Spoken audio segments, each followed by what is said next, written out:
Seja muito bem-vindo ao 2D de Teologia. Sou o pastor Iago Martins, você está no que era os escritórios do Instituto Schaefer de Teologia e Cultura. Tá toda uma bagunça aqui, tem cachorro latindo no vizinho, eu tô no espaço externo, então não tenho como impedir os barulhos de latidos. Talvez acho que deve estar pegando aí no microfone. Eu tô aqui no que eram os escritórios do Instituto Schaefer de Teologia e Cultura, que agora é uma casa que a gente tá devolvendo pro dono.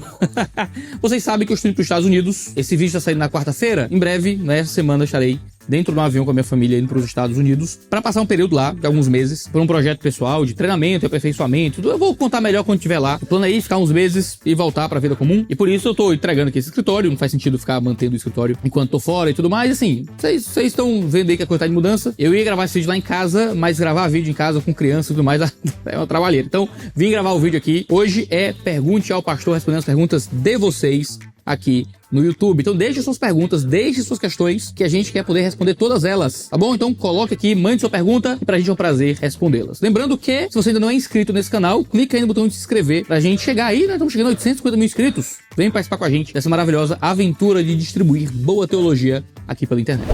Na crucificação, quando Jesus cita o Salmo 22, ele está simplesmente usando um trecho de Davi para expressar o que ele estava sentindo? Ou Davi já estava profetizando sobre Jesus? Como saber? Olha, o Salmo 22 é um salmo messiânico, como nós costumamos chamar. Ele pode ser aplicado à realidade de Davi, mas aponta também para Cristo. O seu significado não muda, mas o seu referente é Davi, quando ele foi escrito, mas também Cristo, quando ele cita na cruz. Não há nenhum problema teológico nisso. O quanto Davi sabia que esse salmo seria aplicado a Jesus é o motivo de debate teológico. Nós não temos como saber quanto Davi sabia, não sabemos se ele sabia que ia ser aplicado totalmente a Jesus, mas esse salmo, em última instância, é um salmo de triunfo, que expressa coisas que se cumpririam de forma muito específica e literal em Jesus, mostra um sentido profético muito claro naquele texto. Esse salmo era um salmo de triunfo, mas Jesus cita ele no momento de sofrimento, a parte sobre o sofrimento ali do salmo, justamente porque ele está passando por um momento como aquele, um momento de abandono. Os discípulos o abandonam, Pedro o abandona, ele é condenado pelo próprio povo, provocado pelos soldados, provocado pelos judeus, até os ladrões que estavam ali do seu lado insultam ele. Mateus vai mostrando justamente a progressão do abandono que Jesus sofreu para enfim ser abandonado pelo Deus Pai. O triunfo viria com a ressurreição, mas naquele momento a ênfase recai justamente sobre a questão do abandono. Jesus cita o Salmo 22 justamente para mostrar qual era a sua realidade naquele momento, mas também para mostrar qual seria o seu triunfo posterior àquele momento. Davi sabia que Jesus ia citar esse salmo? Acho improvável. Davi sabia que estava escrevendo sobre uma coisa muito maior do que ele? Eu acho que sim. Jesus, confrontado pelos fariseus, por exemplo, cita um salmo de Davi, um salmo que diz: o Senhor diz ao meu Senhor, né, sente-se à minha direita, porém os inimigos sob o estrado dos seus pés. Jesus pergunta, quando ele fala do Senhor dele, ele está falando dele ou de alguém maior do que ele? Né? Ou seja, Davi sabia que estava falando de uma coisa maior do que ele próprio. Os salmos tinham um sentido profético que muitas vezes foi perdido pelo leitor judeu que não queria acreditar em Jesus como Senhor e Salvador. Próxima. Em uma perspectiva calvinista, levando em consideração a noção de predestinação, como explicar Jeremias 7,31? Há uma contradição entre a vontade revelada e a vontade decretada? Pergunta interessante, tá? O versículo que você está citando diz o seguinte, ó: edificaram os altos de Tofete, no vale de Ben-Hinnom, para queimarem em sacrifício seus filhos e suas filhas, algo que nunca ordenei, nem me passou pela mente. Agora, vê o que diz o versículo anterior, versículo 30. Porque os filhos de Judá fizeram o que era mal aos meus olhos, diz o Senhor. Puseram os seus ídolos abomináveis no templo que se chama pelo meu nome, para o contaminarem. Pessoal, as palavras nunca ordenei, nunca passou pela minha cabeça, não se refere a algo que Deus não sabia que aconteceria, mas serve como uma forma de mostrar a indignação de Deus contra o povo de Deus que peca contra ele, ao ponto de colocarem ídolos no templo de Deus. Ao dizer nunca ordenei, isso não diz respeito aos seus decretos, mas à sua lei. Ou seja, Deus nunca ordenou na sua lei que ídolos fossem postos no seu templo. Ao dizer nem passou pela minha mente, não quer dizer que Deus não anteviu isso, mas que isso foi uma desobediência clara à sua vontade. É um recurso retórico muito possível que você não pode dizer, Deus não sabia. Não, ele está falando da sua lei revelada, não da sua lei de decreto. Essa é uma divisão muito importante na teologia, tá? Deus tem uma vontade revelada, que é a sua lei, e Deus tem uma vontade que é o decreto histórico que ele estabelece para a existência. Você não pode falar de um achando que tá falando do outro. Deus revela a sua vontade na sua lei, mas o Deus que revela a sua vontade na sua lei é o Deus que guia a história de acordo com o seu bem-querer.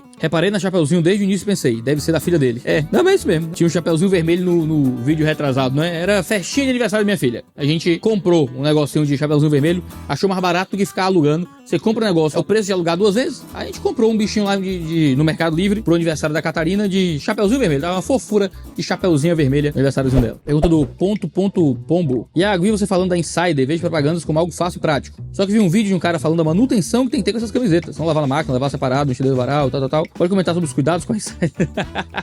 Cara, eu vou dizer o seguinte, eu nunca tive cuidado com minhas roupas da Insider, tá? A Insider manda pra gente um QR Code, né, pra você ir lá na parte de como cuidar bem da roupa. Tem no site da Insider várias dicas de como cuidar bem da sua Insider. Eu nunca segui nenhuma. Não, é bom não lavar, lavo do jeito que eu quero, estendo no varal do jeito que eu quero, eu não tô nem aí, e as roupas são todas, ó, estão perfeitas aí daqui.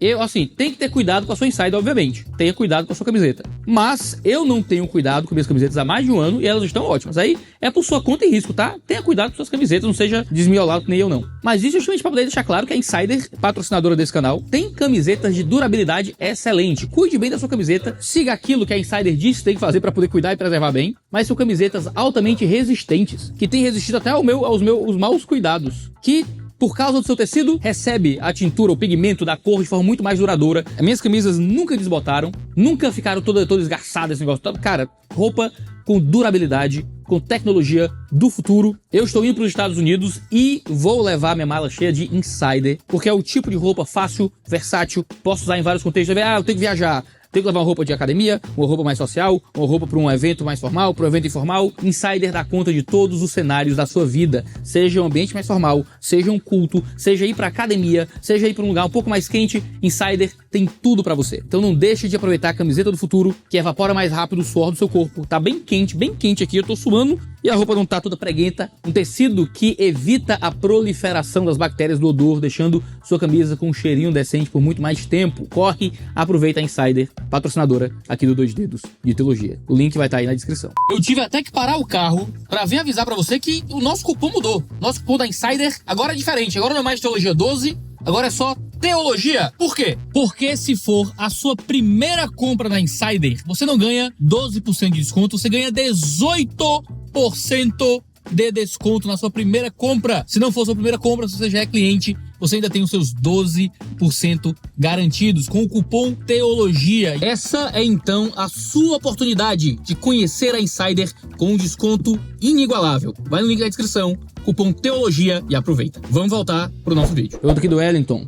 Deus usou Israel para que outros povos tivessem conhecimento dele. Sabendo disso, em que ponto da história humana as pessoas perderam o conhecimento sobre Deus?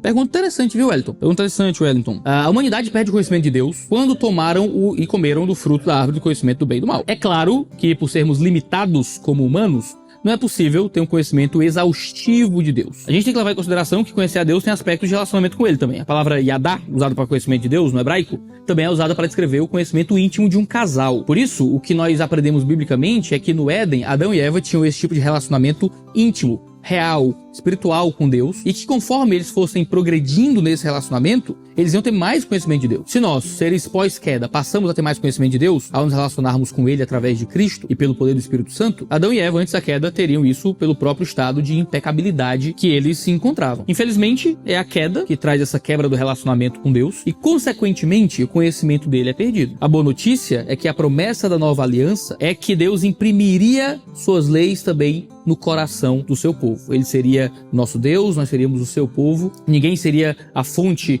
de contato com Deus ao irmão, dizendo, conheça o Senhor, porque todos conheceriam o Senhor dentro dessa aliança, do menor até o maior dele. Então Deus perdoaria as iniquidades, Deus perdoaria os nossos pecados e nunca mais lembraria dos nossos pecados. Jeremias 31. Nós estamos sobre a nova aliança, já caminhamos para esse conhecimento, porque é o Espírito Santo que nos ensina sobre Deus, e quando nós estivermos juntos a Ele, nós teremos um conhecimento não exaustivo, mas amplo, suficiente, cada vez maior de sua glória. Nós, seres limitados, não teremos mais impeditivos de pecado para poder conhecê-lo tal qual ele se revela e se revelará por toda a eternidade. Pastor Iago, sou simpatizante da interpretação calvinista, no entanto fico com dúvidas só em uma parte. Em Romanos 3:23, todos são todos em quantidade, mas nos textos que falam que Jesus morreu por todos, é dito que são todos em distinção, e não todos em quantidade. Vamos lá pra gente não se confundir, tá? Quando a gente usa a palavra todos, a gente pode estar se referindo a todos sem distinção ou a todos sem exceção. Se eu peguei todas as maçãs, indistintamente, complicado.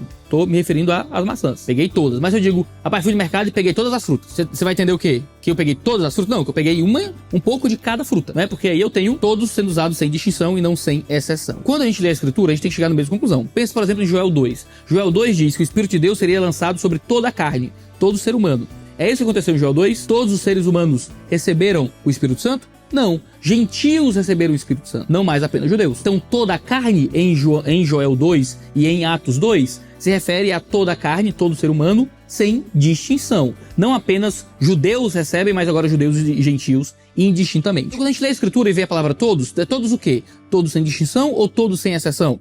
E aí que a gente vai para a pergunta aqui do Pablo. Por que é todos sem distinção em Romanos 3? Por que a gente fala de todos sem distinção em Romanos 3 e não por todos sem exceção? Por causa de dois motivos. Em primeiro lugar, nós acreditamos que o sacrifício de Cristo é efetivo para aqueles por quem ele morreu. Ou seja, ele não somente garante uma possibilidade de aceitá-lo ou rejeitá-lo, mas efetivamente garante a salvação. Paulo escreve aos Efésios que pelo sangue de Cristo temos a redenção. Assim, a interpretação da abrangência de todos depende do contexto em que isso está escrito. E é esse o nosso segundo ponto. O contexto nos mostra a abrangência de todos. Em Romanos 3:23, não há restrições nenhuma. Portanto, todos se refere a cada indivíduo. O debate em Romanos 3 é deixar claro que judeus e gentios caíram em pecado. De que o pecado não afetou apenas os judeus ou apenas os gentios, mas que toda a humanidade, sem distinção, caiu nesse pecado. É um texto para dizer que todos pecamos. É um texto para dizer que não só judeus pecaram, não só gentios pecaram, não só gregos pecaram. Então, todo o argumento de Romanos não é sobre quantidade. O argumento de Romanos é sobre tipos, sobre etnia. Então, o argumento que Paulo está estabelecendo é um argumento étnico, racial,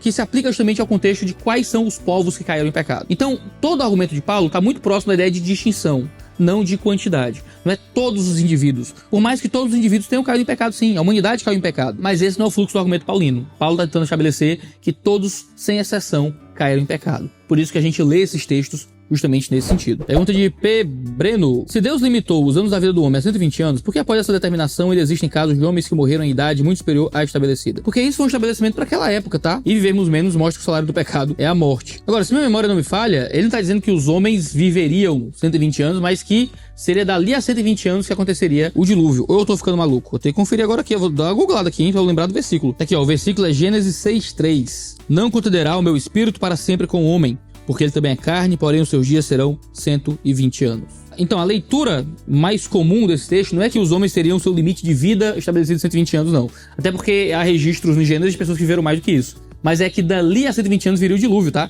Os versículos seguintes mostram justamente Deus falando sobre a vinda do dilúvio. A ideia é que Deus esperaria 120 anos até vir a destruição. Não que esse era o limite da sua vida. Deus estava fornecendo o prazo da vinda do seu juízo. Você lembra 1 Pedro 3:20, quando fala que Deus estava tendo longanimidade, esperando com longanimidade para derramar a sua ira. Isso mostra o tempo que demorou para que a ira de Deus caísse sobre aquelas pessoas. Então não é um limite da idade que o pessoal teria, não. Pastor, com relação à vida eterna, por que Jesus responde ao jovem rico citando a lei e os mandamentos, e não disse que ele, na verdade, é a salvação? Fiquei em dúvida, pois vi a pessoa dizer que nós seguimos, na verdade, o que Paulo diz sobre crer no coração e confessar com a boca que Jesus é só eu, Salvador, e não o que o próprio Jesus diz sobre a lei e os mandamentos. Porque esse aqui é um caso específico pro jovem rico, tá? Tem duas coisas aqui, tá? Primeiro que no período que Jesus vivia, ainda era a antiga aliança. Jesus ordena coisas da antiga aliança às pessoas que interagem com ele. E ao sacerdote, fazer sacrifícios e tudo mais. Então Jesus, em seu ministério terreno, ainda está debaixo da antiga aliança. As pessoas estão debaixo da antiga aliança. A nova aliança dá com sua morte e ressurreição, para começar. Em segundo lugar, a gente tem algo ali específico para o jovem rico, tá? Aquilo que Jesus fala para uma pessoa, não necessariamente ele falou para todas. Jesus diz que ele é a salvação quando diz para o jovem rico que ele deveria vender tudo e segui-lo. Certo? E vem me seguir, então, porque eu sou aquele único que é bom. Para esse jovem, bastava seguir os mandamentos, mas ele não estava disposto a abandonar aquilo que seu coração realmente amava, que eram as suas posses. Jesus trata da salvação assim para mostrar ao jovem que ele não podia fazer nada para herdar a vida eterna conforme ele queria. Porque para herdar a vida eterna, nós não podemos fazer efetivamente nada. Não é simplesmente uma questão do que fazer, mas crer e amar a Cristo acima de tudo. E era dessa forma que ele faria isso, era vendendo tudo e seguindo Jesus, mas ele não quis entender tudo, não quis seguir Jesus, não quis procurar o Senhor, por isso não foi alguém descrito entre os salvos ali. Percebi que muitas pessoas têm a ideia de que antes da queda não existia dor do parto, e foi só após a queda que surgiu. Porém, ao ler a Bíblia, percebi que farei mais intensas as dores de sua gravidez. No original também dá a entender que já existia dor do parto antes da queda, porém mais fracas. Bom, no original, de fato, tem uma ênfase na multiplicação das dores aqui, tá? Se a gente for traduzir, ficaria algo como multiplicando, multiplicarei as dores. Essa estrutura é a mesma que Deus usa para dizer morrendo, morrereis, ao falar de comer da árvore do conhecimento do bem e do mal. Essa repetição aqui no hebraico transmite uma ideia de ênfase naquilo que o verbo expressa. De fato, o verbo transmite a ideia de aumentar algo que já existe e não de criar uma coisa nova. Outras ocorrências do mesmo jeito de escrever aparecem no Novo Testamento para estabelecer um aumento, uma completude de alguma coisa. Então dá a entender que as dores foram aumentadas, não é? Provavelmente haveria alguma dor relacionada ao parto antes da queda, mas agora essa dor, né, se torna uma coisa ainda pior. Mas isso não é gramática hebraica que vai dizer, tá? Nem sempre a gente vai chegar a conclusões teológicas a partir da gramática do texto, mas é a partir de entender o sentido lógico para o qual a gramática aponta. Não é a gramática que vai resolver todos os nossos problemas, não. Não querendo questionar a Deus e quem sou eu para julgar as decisões do mesmo, mas a respeito do bode que ia ser abandonado no deserto, não seria muita crueldade para com o animal? Gente, mas isso era feito para que o povo da antiga aliança pensasse sobre a gravidade do seu pecado. Animais inocentes eram mortos ou abandonados por causa do pecado. A gente às vezes tem dó de animal, dó do bode, mas, gente, Deus colocou os animais para que a gente trabalhe e coma e use-os para os nossos, né, fins específicos. A gente não é cruel com os animais, mas a gente também não fica vivendo a vida desse jeito, não. Tá preocupado esse nível com o animal, não, tá? Isso aí é uma forma muito moderna, muito contemporânea de pensar. Imagina só a gravidade do pecado, então, se o sangue de bodes era inútil para poder realmente limpar o pecado. Se o que limpa o pecado de forma última é a morte de Cristo Jesus, né? Deus matou o seu filho, né? A gente tá preocupado com o bode que era morto antes. Isso era uma crueldade, digamos assim, muito pequena comparado com a crueldade que Deus mesmo sofreria de suas próprias mãos por causa do nosso pecado. Pastor, a Bíblia fala sobre cremação. É errado o cristão optar por essa forma, tendo em vista que nossos corpos serão transformados? A Bíblia não fala nada sobre o destino que se deve dar ao corpo do morto. Na verdade, ela fala que porque você é pó, ao pó voltará. Os corpos de Noé, Abraão, Isaac, assim como os corpos de todos aqueles do Antigo Testamento, já não existem mais. Mesmo assim, eles receberão corpos glorificados na ressurreição. E a gente pode pensar nos vários cristãos que foram mortos queimados, né? Ou que foram bombardeados, ou coisas semelhantes, né? Eles também receberão corpos glorificados, mesmo com seus corpos queimados. Algumas famílias podem optar pela cremação de um ente querido, porque, por exemplo, ele pode ter morrido num acidente, alguma coisa que, sabe, o caixão não ficou legal, então só decidiu fazer isso. Essa família não está em pecado por optar pela cremação do corpo, por mais que algumas tradições evangélicas tentem dizer que a cremação é um desrespeito ao corpo, veio em um contexto hindu ou o que é que seja. Cara, isso é bobagem. Nós valorizamos o corpo, mas o corpo vai virar pó de todo jeito, seja queimado, seja no estado de putrefação que vai se dar de forma totalmente natural ali dentro do caixão. Então, não tem absolutamente nada que impeça esse tipo de coisa. A conclusão apostólica de Atos 15 seria a aplicação da doutrina judaica das 7 leis de Noé, a qual, para que o gentil seja salvo, não precisa se converter ao judaísmo nem seguir toda a lei judaica, seguindo apenas 7 regras. Olha, esse ensino das 7 leis de Noé não é enfatizado no cristianismo em momento nenhum, tá? Deus fez uma aliança com Noé, firmando essa aliança nos céus através do arco-íris, mas não há no cristianismo em nenhum lugar o ensino dessas 7 leis. É a lei mosaica que nós vemos como a forma como os israelitas deveriam viver a aliança abraâmica. Esse ensino das 7 leis de Noé advém da Cabala. Em resumo, a Cabala é o lado místico e esotérico do judaísmo, se você não sabe. O conhecimento da Cabala, diferente do judaísmo, foi passado por poucos rabinos. Segundo a Cabala, essas 7 leis de Noé são reconhecer que existe apenas um Deus, respeitar o Criador, respeitar a vida humana, respeitar a instituição do casamento, respeitar a propriedade alheia, respeitar todas as criaturas e estabelecer tribunais de justiça. A Cabala entende que essas 7 leis são uma herança para a humanidade e para cada um desenvolver de forma particular sua vida espiritual, moral e vida prática. Mas você não encontra esse tipo de recurso sendo usado em lugar nenhum, certo? Nem mesmo em Atos 15, tá? Atos 15 não fala disso, não. A lei mosaica já dizia como o gentil devia se comportar diante dela própria. Todos os profetas do Antigo Testamento chamavam o povo de Deus ao arrependimento e à obediência à lei, e nunca mencionando a obediência a essas 7 leis da Cabala, o que é que seja, tá? Assim, tanto os judeus quanto os gentios convertidos deveriam obedecer à lei mosaica. Em Atos 15, nós já estamos sob a nova aliança, que substituiu a antiga aliança. E por isso, todo aquele povo judeu e gentil que vivia sob a luz da antiga aliança deveriam entender que estavam agora sob a verdadeira luz da nova aliança. como em Atos 15 a igreja ainda estava no seu início, o Concílio de Jerusalém tentou apaziguar a questão dos gentios que agora fazem parte do povo sem precisarem seguir a lei judaica, agora seguindo a lei de Cristo. Portanto, não é aqui um direcionamento para seguir, sei lá, 7 leis de Noé, o que é que seja, mas é um direcionamento para encontrar paz entre judeus e gentios, tá bom? Pergunta do Davidson: o que você acha da visão do John Goldgay no comentário Pentateuco para Todos, de que Deus é pego de surpresa em algumas ocasiões? Olha, eu confesso que eu não lembro onde o Goldgay disse isso especificamente, tá? Não sei se ele disse realmente isso. Mas sobre Deus ser pego de surpresa, não é, tá? Isso não existe em lugar nenhum, tá bom? Minha opinião é a mesma de Isaías. Isaías disse que desde o princípio anuncia o que há de acontecer e desde a antiguidade revela as coisas que ainda não sucederam. Eu digo, meu conselho permanecerá em pé e farei toda a minha vontade. Isso é Isaías 46:10. Se Deus anuncia desde o princípio o que há de acontecer e desde a antiguidade revela as coisas que ainda se sucederam, então como ele pode ser pego de surpresa? A Bíblia é clara contra essa ideia de Deus ser pego de surpresa, de Deus não saber das coisas. A gente tem que entender que Deus se revela de uma forma acessível ao nosso entendimento humano. Então ele usa uma linguagem relacional, que muitas vezes faz parecer que Deus mudou de ideia, foi fazer uma coisa e fez outra, como no caso de Moisés. Mas Deus sabia e conhecia todo o processo do que iria se manifestar com ele dali à frente. Ele não foi pego de surpresa, ele simplesmente relaciona com o seu povo. O texto de Isaías 46 deixa isso muito claro. Muito bem, esse é o vídeo de hoje. Se inscreve aí no canal para ficar sabendo sempre que houver vídeo novo. A gente tem vídeo toda segunda, quarta e sexta-feira. Um cheiro no seu cangote e até a próxima.